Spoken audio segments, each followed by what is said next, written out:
오늘 저는 하나님을 사랑하는 사람이라는 제목으로 말씀을 통해서 함께 귀한 은혜 나누는 시간 갖기를 원합니다.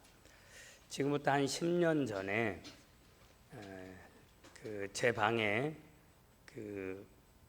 단풍 반영을 찍어 놓은 게 있었습니다. 어떤 목사님이 제 방에 들어오시더니 저거 100만 원 줄 테니까 팔라고. 그래서 팔았을까요? 안 팔았을까요? 안 팔았어요.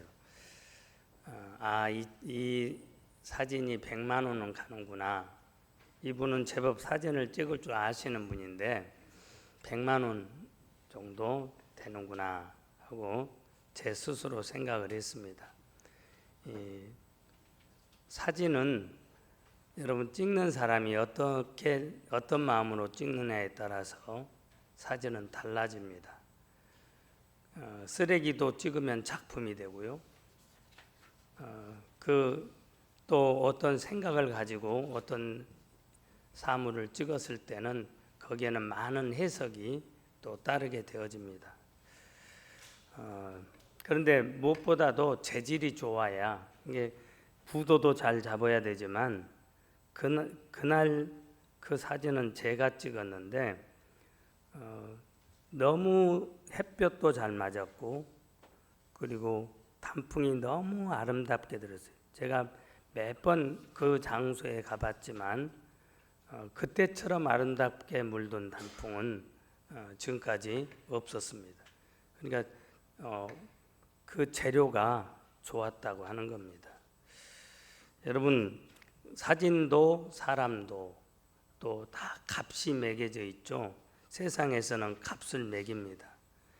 한국에서 가장 높은 가격의 그림, 그러면 이중섭 씨가 그린 황소라고 하는 작품입니다. 이게 얼마 정도 되느냐? 36억 6천만 원 정도. 지금은 이보다 더 할 것이라고 생각이 되어지고요.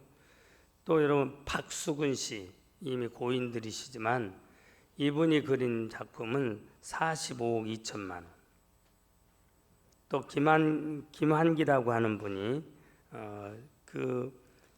이 점화 있죠, 전면 점화, 이거는 47억 2천만 원 정도.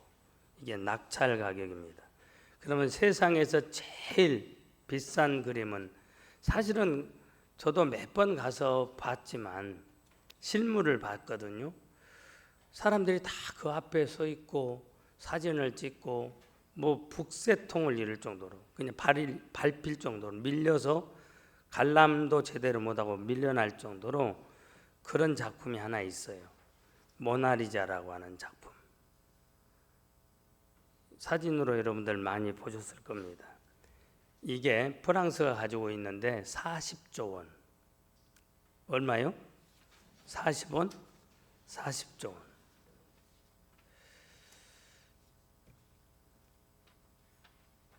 유명한 화가는 여러분 그림이 바로 재산이고요. 그러죠. 예술가는 그의 작품이 재산입니다. 그런데 아주 유명한 화가의 집에 도둑이 들었는데 그 화가가 가장 아끼던 아주 귀한 작품 한 점을 훔쳐갔습니다. 화가의 친구들이 와서 이 일을 어떻게 하면 좋겠냐고 하면서 야단법석입니다. 그런데 정작 화가 자신은 태연해요. 오히려 그 작품이 없어진 것에 안타까우며 야단법석인 친구들을 향해서 오히려 더 태연하게 반응을 합니다. 아니, 이 사람아, 그 비싸고 좋은 작품을 잃어버렸으면서 정작 자네는 왜 그렇게 태어난가? 오히려 친구들이 의아해하면서 묻습니다. 그때 이분이 껄껄껄 웃으면서 이 사람아, 그 그림 내가 또 한 장 더 그려버리면 되지. 뭐가 그렇게 걱정인가? 내가 죽지 않았는데 내가 다시 그리면 되지. 여러분, 저는 이 이야기를 책에서 읽으면서 이게 이 사람이 얼마나 그 실력자만이 내뱉을 수 있는 당당한 모습인가? 여러분, 사람도 그래요. 내 가치에 대해서 낮게 평가를 하면 인생이 쪼그라들고 원망하고 불평이 많이 생기죠. 근데 세상의 기준이 아닌 하나님의 기준으로 나라고 하는 이게 세상에서는 가진 것이 없지만 나라고 하는 이 존재 자체가 얼마나 귀한가. 하나님의 가치는 우리 한 사람 한 사람이 온 천하를 주고도 바꿀 수 없다고 그랬습니다. 그러니까 예수님을 만나면 우리의 자긍심이 높아질 수밖에 없는 이유가 바로 그겁니다. 예수님을 만나면 나는 그냥 엄마 아버지 실수로 던져진 오발탄이 아니구나. 하나님께서 우리를 디자인하셨구나. 하나님이 이 땅에 나를 보내셨구나. 하나님이 이 땅에 살면서 무슨 일을 하라고, 이 일을 하라고 보내셨구나. 목적을 주신 분도 하나님이시고, 그리고 결국은 나를 데려가실 분도 그분이시구나. 근데 내 가치가 이렇게 높다고? 온 천하를 주고도 바꿀 수 없어? 여러분, 이런 자긍심을 갖는 사람은요, 세상 것 때문에 기죽지 않습니다. 세상 것 때문에 이축되지 않습니다. 오히려 유달산에 올라가서 31층 쌍둥이 빌딩을 보면서 참 너네들 고생한다. 올라다니느라 고생하고 관리하느라 고생하고 왜? 다 두고 가야 되는 것이니까.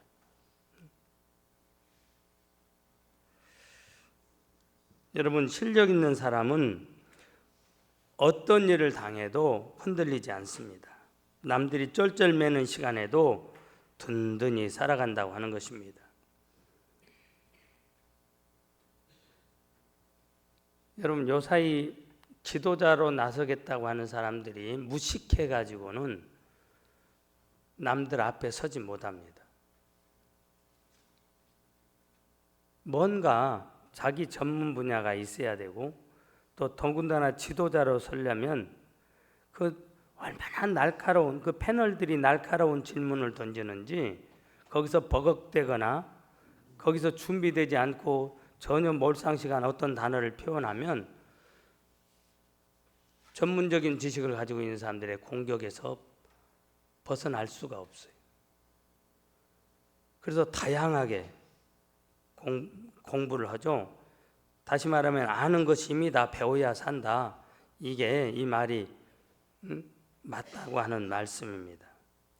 여러분, 우리나라 대통령 가운데서도 역대 대통령 중에 환경이 여의치 못해서 대학에 가지 못하신 분들, 그래서 상고를 나오신 분들도 있고 고학을 하신 분들도 있고, 그런 분들 중에 여러분 대통령까지 되신 분들 계속 실력을 쌓으니까 여러분 가능한 일이었습니다. 만약 그런 게 없었다면 누가 그 사람을 대통령으로 뽑아주겠습니까? 국가적으로는 불행한 일이지만 여러분, 대통령이 지금 그대로 그 대통령으로 갔더라면 얼마나 우리나라가 힘들었을까. 평생 남의 죄나 쫓고 평생 남의 흠을 뒤지고 자기는 그걸 적용하지 않은 그 분야의 전문가일지는 모르지만 비겁하게 그러죠. 당당한 모습이지 않고 부하들에게 죄를 씌우는, 그리고 그것만 아는 저 사람이 대통령이 됐다면 얼마나 힘들었을까 하는 생각을 해봐요. 그때는 힘들었지만 지나놓고 보니까 하나님께서 합력해서 선을 이루셨구나 하는 것을 지금 우리는 보고 있잖아요. 자, 어찌됐든지 여러분, 아는 것이 힘이에요. 배워야 됩니다. 지금은 굳이 학교 갈 필요는 없어요. 안 가도 돼요. 왜? 옛날에는 학교 가야 배울 수 있으니까. 그러나 지금은 손 안에 다 있어요. 핸드폰 안에 다 있고, 그러니까 부지런히 배우면, 나이 드신 분들도 컴퓨터, 핸드폰, AI 배워야 돼요. 저도 여러분 배우려고 하는 게 있어요. 이제 5년 정도 조금 더 지나면 저도 은퇴를 하니까 지금부터 버킷리스트로 제가 배우려고 하는 게 있어요. 첫째는 양식, 한식, 중식 조리사 자격증 따는 거. 왜? 지금까지 밥을 얻어 먹었으니까 이제는 제가 만들어서 차려줘야죠. 그 다음에 배관, 또 배선하는 거, 전기 관련된 부분, 조족하는 거, 기본 정도. 이런 정도는 내가 고치면 좋겠다. 또 하나, 이제 우리 부교육자들한테 제가 배우려고 해요. 컴퓨터, 이 핸드폰 사용하는 부분, 컴퓨터와 관련된 더 전문적인 부분들. 왜? 여러분, 모르면 내가 힘들고 답답해요. 모르면 적응을 못합니다.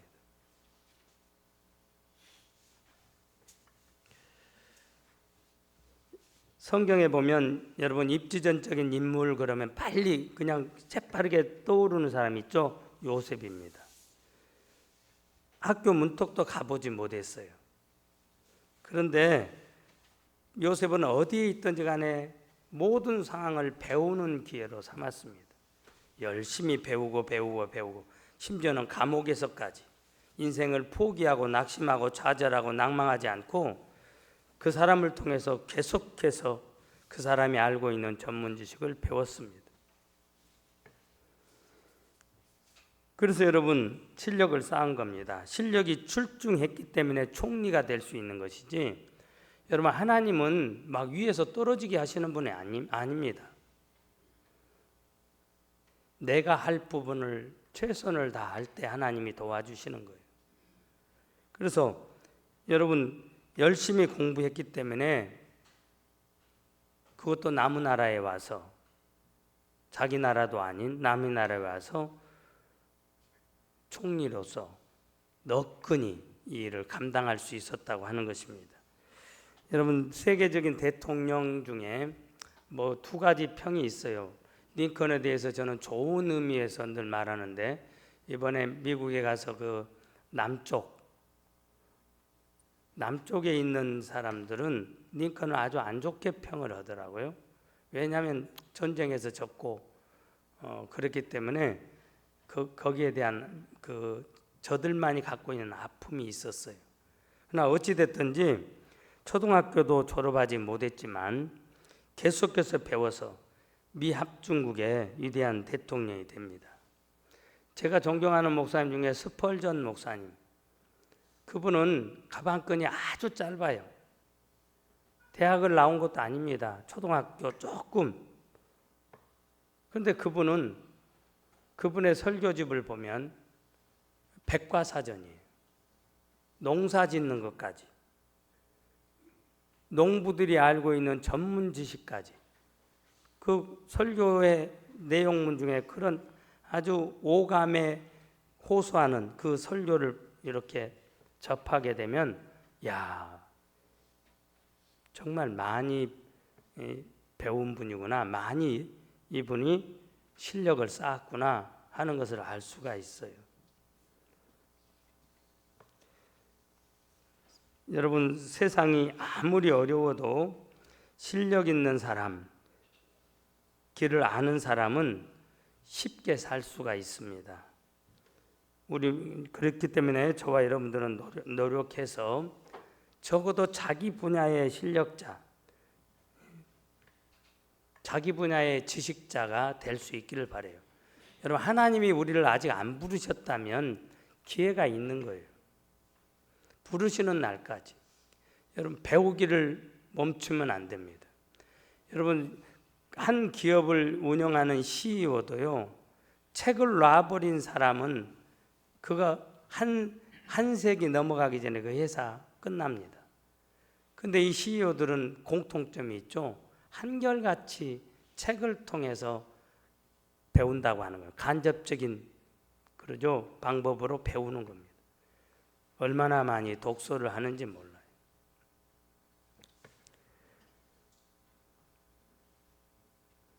근데 여러분 하나님을 사랑하는 사람이 알아야 될 것이 있어요.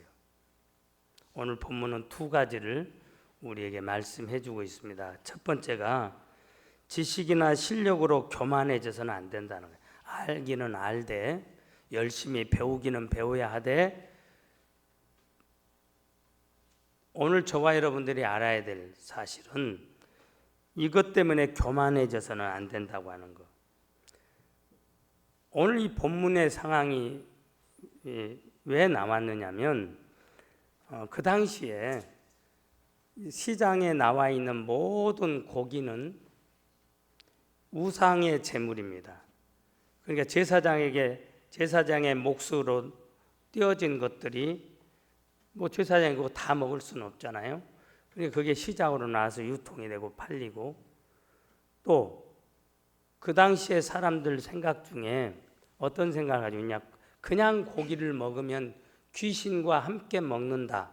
이런 생각을 그 당시 사람들은 가지고 있었어요. 그러니까 이걸 제물로 드려서 그 절차를 거쳐야지 귀신과 같이 안 먹게 된다는 그런 지식이 저들에게 있었기 때문에 저들은 귀신과 더불어서 고기를 먹지 않으려고 다 우상에게 먼저 가서 제물로 바치고 그리고 그걸 가지고 와서 먹고 그리고 팔기도 하고 했던 것이에요. 이게 세상 사람들이 알고 있는 지식입니다. 저들은 귀신을 두려워했고 귀신 앞에 떨었어요. 그런데 문제는 예수 믿는 사람들은 이건 아무것도 아니야. 우상은 여러분 아무것도 아니야. 똑같은 나무를 베어가지고 하나는 땔감으로 쓰고 하나는 금칠해가지고 가한자재 보살행심 이건 만들어 놓고 그 앞에다 여러분 절하잖아요. 똑같은 나무인데 우상은 아무것도 할 수 없는 거예요. 금칠해서 이게 인간이 얼마나 어리석은가 보세요. 그게 뭘 해줍니까?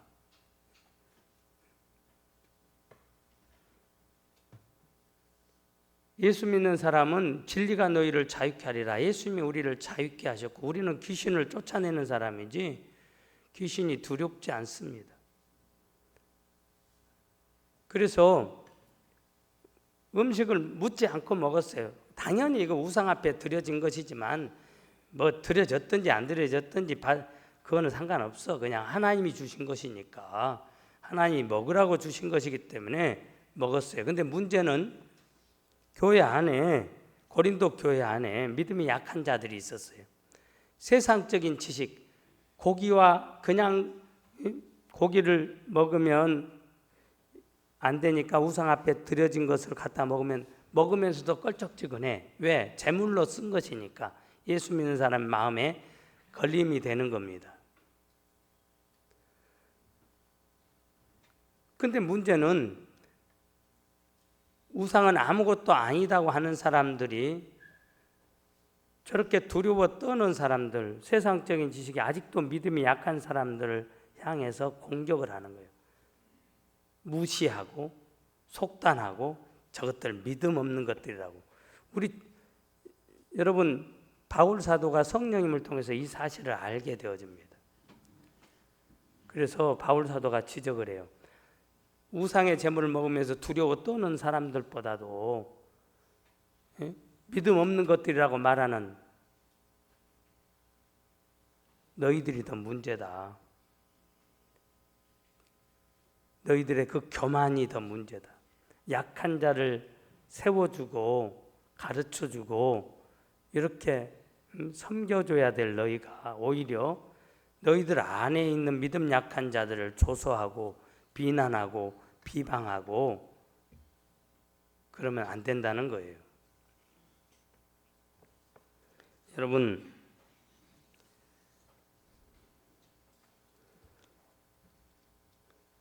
교만하면 하나님이 내치십니다. 그래서 겸손은 존귀의 앞잡이지만 교만은 패망의 선봉이다. 성경은 말씀하고 있어요. 교회 안에서 여러분 조금 내가 안다고 여러분 그것을 모르는 사람들 또 믿음이 약한 사람들 향해서 목에다 힘주면 안 돼요. 예수님이 내려가셨어요. 다 아시는 주님께서, 모든 것을 아시는 주님께서는 가장 낮은 자리로 내려갔어요. 교회 안에 필요한 게 그겁니다. 아는 척하는 사람이 필요한 게 아니에요. 여러분, 진짜 진정한 지도력은 어디서 생기느냐? 섬김의 자리로 갈 때 생기는 거예요. 세상은 그렇지 않습니다. 세상은 너를 PR해라. 네가 얼마나 유식하고 똑똑하고 잘났고 많이 알고 있는지, 너가 얼마나 많은 능력을 가지고 있는지 PR해라. 그러나 주님은 그렇게 말씀하시지 않아요. 내려가라. 올라와가 아니에요. 네가 직접 내려가서 그를 부둥켜 안고 같이 끌어올려라. 네? 내려가는 겁니다. 거기에 진정한 지도력이 있어요. 우리 교회 사랑방이 있죠. 사랑방은 교회 부속품이 아닙니다. 제가 사랑방이라는 단어를 쓸 때는 개척교회예요. 전투적인 개념이 더 강합니다. 성례전만 하지 않고 나머지는 다 하는 거예요. 그러니까 사랑방 목자가 목회를 하는 곳이 사랑방이에요. 근데 어떤 목자가 그 목원들이 그 사랑방이 부흥하냐? 아는 척하고 자꾸 턱 찌르는 사람이 있는 곳은 부흥이 없어. 다 잡아먹어버려. 다 떠나버려. 그런데 뭔가 어리버리하고 모질한 것 같은 분이 목자하는 데가 부흥해. 이분은 나는 많이 부족해. 어차피 아는 척 할 것도 없고, 그러니까 늘 낮은 자리에 있어. 그러면서 섬기니까 또 많이 알지만 알면서도 티내지 않고 섬기는 사람은 2배로 더 부흥합니다. 이게 겸손한 사람, 내려가는 사람, 그곳에 진정한 지도력이 있고 그를 따르고 존경하는 사람들이 늘어난다고 하는 겁니다. 여러분, 역사상 최초로 교만한 자가 누굽니까? 피조물 중에 마귀예요. 마귀. 여러분, 술꾼은 술꾼을 좋아하는 것처럼 마귀는요, 마귀 자신이 교만하기 때문에 교만한 자를 찾습니다. 하나님께서는 겸손한 사람을 찾아서 은혜를 주시지만 마귀는 교만한 자를 찾아서 자기 패거리로 만들어요. 근데 여러분 아셔야 돼요. 그 끝은 사망입니다. 교회에서 패거리를 만드는 사람들을 조심해야 됩니다. 교회는 어떤 일을 하기 위해서 팀을 만드는 거지, 섹타리안, 우리끼리, 그래서 담을 높이고 다른 사람이 들어오지 못하도록 하고 무시하고 압력을 가하기 위해서 만드는 조직이 아니에요. 일을 위해서, 그 일을 효과적으로 하기 위해서 팀을 만드는 것뿐이고, 항상 모임 자체는 열린 모임이 돼야 돼요. 누구든지 들어오면 은혜 받고, 누구든지 들어오면 동화되어지고 같이, 예? 열린 모임, 문턱이 없는 모임, 그런 모임이 돼야 돼요. 여러분, 그러니까 교회에서 강구하고 모인 모임은 건전한 모임이고 좋은 모임이에요. 그러나 여러분, 강구하지 않고 누구누구 집사 우리 집으로 좀 와 하는 모임들은, 여러분, 이거는 좋지 않은 모임일 수 있어요. 모이면 뭐 합니까? 하나님을 위해서 건설적인 이야기를 하고 하나님을 나라를 위해서 어떻게 하면 우리가 쓰임을 받을 것인가를 이야기하는가요? 남을 난도질합니다. 그 당사자가 없을 때 아주 뒤에서 얼마나 난도질하는지. 어제 저는 조금 모임 중에 우리 교인 식당이었지만 조금 불쾌했어요. 그분은 인성은 참 좋은 분인 것 같은데 말을 너무 많이 하는 분이었어요. 자기를 자랑하는 것도 아닌데 목소리가 하도 크니까 목소리가 컸어요. 사람은 선해요. 근데 그 자리에는 지금 세상에 다른 분들이 앉아 있었어요. 우리끼리 속삭여야 되는 이야기가 그냥 마이크 대고 학성기처럼 막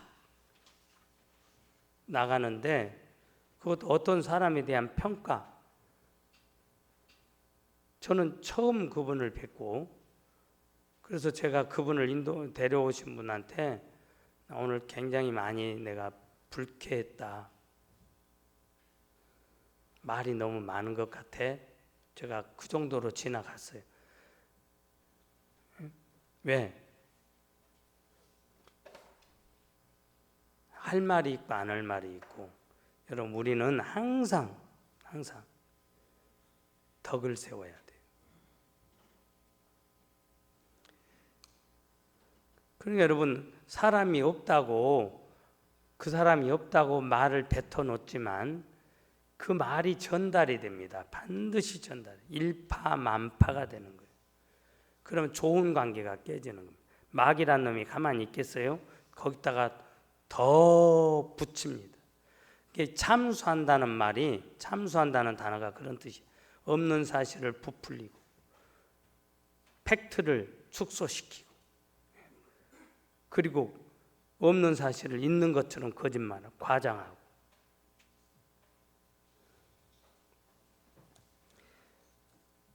오늘 저와 여러분들은 우리가 지식을 쌓되 겸손의 자리로, 교만해지지 않도록 우리를 제갈 먹이고 우리의 행동을 여러분 똑바로 할 수 있기를 주님의 이름으로 부탁을 드립니다. 두 번째, 지식보다도 위대한 것은 사랑입니다. 지식은 교만하게 하며 사랑은 덕을 세우나니 오늘 1절에 있습니다.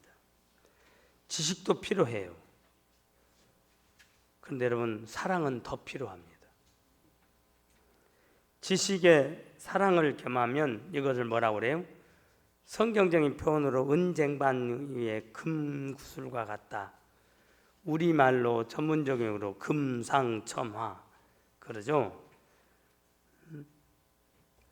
그러니까 여러분, 지식도 있는데다가 사랑까지 겸비하면 얼마나 좋은지 모릅니다.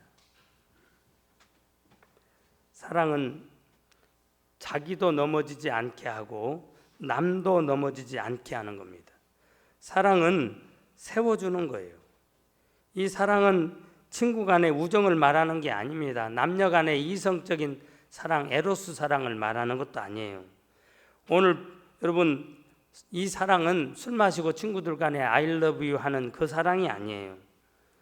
자식을 사랑하는 부모의 사랑도 아닙니다. 성경이 말하는 사랑은 아가페의 사랑, 하나님의 사랑, 값없이 커져주시는 사랑. 여러분, 엄마의 사랑이 아가페의 사랑에 가장 근접해 있다고 하지만, 그러나 그 사랑도 평가를 할 때는 여러분, 이타적인 사랑이 아니에요. 이기적인 사랑입니다. 내 자식이니까 사랑하는 거잖아요. 내 자식이니까, 나하고 관련돼 있으니까 사랑하는 거예요.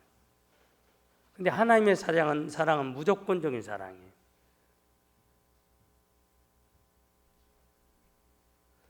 제가 1년에 한두 차례 꼭 사랑에 대한 언급을 하면서 코리텐붐 여사의 이야기를 해요.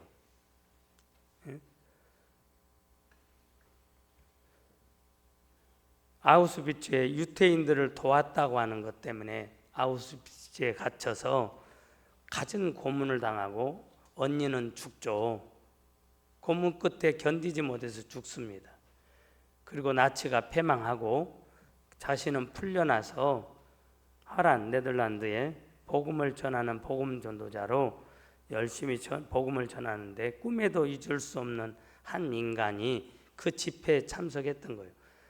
이 게스타포는 이 사람은 하도 많은 사람을 고문했기 때문에 사람을 기억하지 못하지만, 피해를 당한 당사자는 매일 그들을 고문했던 그 인간을 잊을 수가 없어. 꿈속에서도 막 소리 지르면서 깨어날 정도로 그런 인간인데, 그 인간이 집회를 마치고 났더니 뚜벅뚜벅 걸어오면서 은혜 받았습니다 하면서 허그하려고 오는데 그냥 코리의 마음속에 절절함이, 하나님 저 인간은 안 돼요. 저 인간은 안 됩니다. 하나님 저 인간은 내가 도무지 용서할 수 없어요. 그런데 이 사정을, 이 코리의 마음을 알 길이 없던 이 옛날 게스타포는 지금 은혜 받았기 때문에 은혜 받았다고 표시하려고 오고 있어. 하나님 그 시간이 얼마나 고통스러운 시간인지 몰라요. 그런데 마음속에 하나님의 음성이 들립니다. 코리야, 너가 저 사람을 사랑해 줄 수 있냐? 너의 감정을 묻는 게 아니다. 온수라도 사랑하라고 하는 내 명령에 네가 순종할래 안 할래? 내가 너에게 그것을 묻는다. 그때 코리가 순간적으로, 주님, 내 감정적으로는 저를 용서할 수 없지만 온수라도 사랑하라는 주님의 말씀대로 내가 순종하겠습니다 하고 껴안습니다. 그 지긋지긋한 인간을 껴안고, 그냥 그 사람은 지나갔고요. 근데 여러분, 그 다음부터 놀라운 역사가 일어나요. 그 전에도 하나님의 능력이 그를 통해서 나타났는데 그 사건 이후에 똑같은 집회를 인도했는데도 하나님의 능력이 더 많이, 병든 자가 고침받고 죄인들이 회개하고 아주 하나님의 기사와 이적이 더 많이 나타나는 거예요. 여러분, 감정적으로는 용서할 수 없었지만 하나님의 명령에 순종하는 순간 코리의 마음의 상처가 치유가 되어지고, 그 전에는 복음을 전했어도 그 마음에 상처가 있기 때문에 상처난 복음을 전했다면, 이제는 본인이 치유가 되고 난 다음에 회복이 된 메시지를 전하니까 능력이 더 강하게 나타나게 되었다고 하는 이야기예요. 여러분, 감정을 여러분에게 묻는 게 아닙니다. 성경은 우리에게 하나님의 명령에 순종할래 안 할래, 명령에 순종할 것이냐 안 할 것이냐를 묻는 겁니다. 집안에 여러분 사랑해야 되는 대상이 있는데 집안에 인간적인 감정 때문에 사랑 못하는 분들, 교회 안에 사랑해야 되는 분들이 있는데 인간적인 어떤 것 때문에 그분을 미워하고 질시하고 그리고 벽을 쌓고 또 모함하고, 여러분 그런 분이 있다면 이제는 주님의 명령 앞에 순종하세요. 믿습니까? 그렇게 적용할 수 있기를 원해요. 하나님을 사랑하는 사람은 명령에 살고 명령에 죽는 것입니다. 지식보다도 위대한 것은 사랑이에요. 여러분, 우리가 많이 안다고 교만해져서도 안 되지만 또 많이 알기 때문에 우리는 여기에 사랑을 더해서 내가 하나님의 사랑이라고 하는 것을 내 삶 속에 보여준다면, 오늘 본문이 뭐라고 그래요?